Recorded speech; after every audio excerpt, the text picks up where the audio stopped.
నాయకులు చంద్రబాబు నాయుడు కామెంట్ చేస్తున్నారు. చంద్రబాబు వస్తే యువతకు జాబ్ వస్తుందని చెప్పారు. ఈరోజు యువతకు జాబ్ లేదని చెప్పి చాలా మంది విమర్శలు చేస్తున్నారు. ముఖ్యంగా వైఎస్ఆర్సీపీ పార్టీ విమర్శలు చేస్తున్నారు.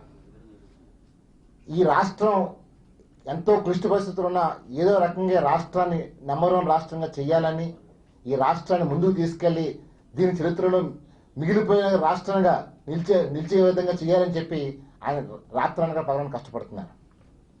నేను నిన్న సీఎం గారు వచ్చినప్పుడు ఆయన కలిసి, సార్ యువతకు జాబులు కాదండి, యువతని పారిశ్రామికవేత్తలు చేద్దామని చెప్పాను.